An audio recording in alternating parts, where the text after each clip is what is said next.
Hello, welcome back to part 2, Utopias, Dystopias, part B of chapter 2. Remember the philosophies of technologies, instrumentalism and determinism?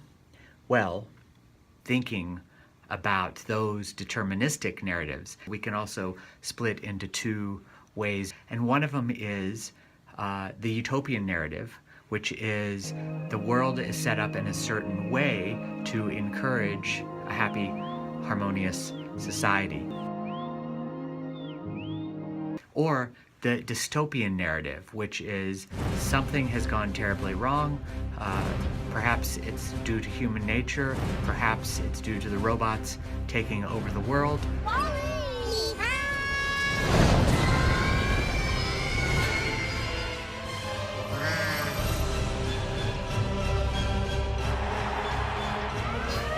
Arrest that robot! In a dystopian narrative, we might find people who are curmudgeonly, very suspicious of new technology. I felt a great disturbance in the force, as if millions of voices suddenly cried out in terror and were suddenly silenced. In fact, they might take it a little too far and not just resist technology, but work to actively destroy.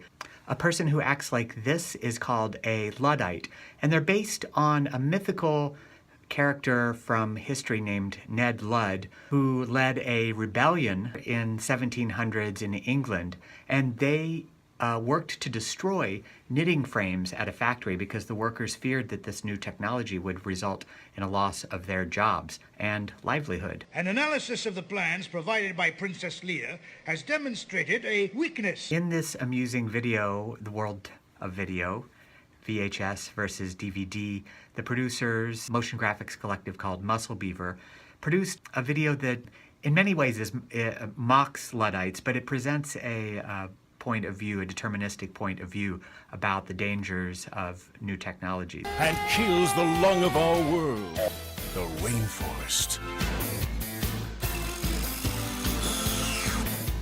Puppy, look out!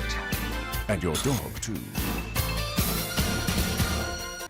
But there is an important distinction between a Luddite and somebody who adopts new technology or new innovation very late in the process. At the opposite end of the spectrum from a Luddite is someone who Neil Postman describes as a technophile. That is, somebody who uncritically accepts and loves all new technologies without really thinking through what some of the consequences are. Everett Rogers in 1962 came up with adopter categories, which shows a curve of the innovators, the people who are willing to take risk. These are inventors. The early adopters who follow the innovators but play an important role because they are the ones who help diffuse the innovation. They actually make a logical and well-reasoned decision. The early majority who very much trust the early adopters who have done all the research, and the early majority take a little bit of time and they might need to save up for this thing. They prioritize things differently.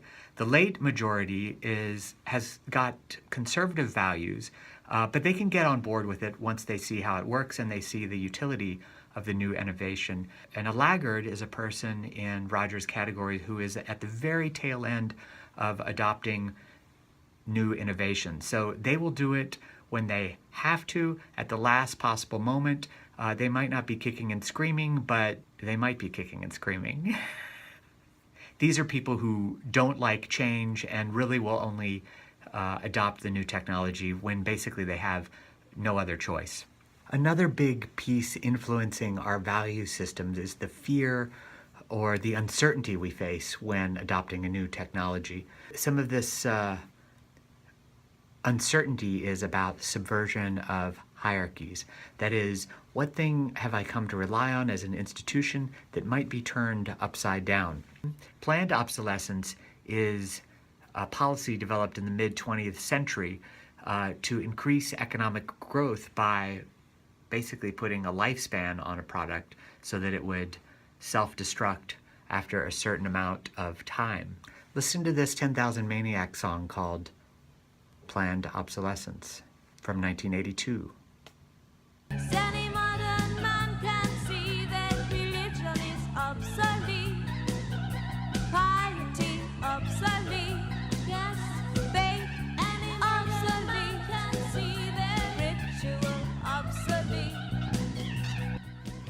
Tell me, what do you think may become obsolete in the near or distant future as a result of these kinds of subversions of hierarchies?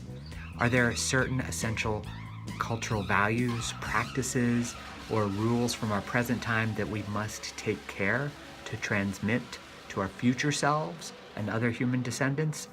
Let me know.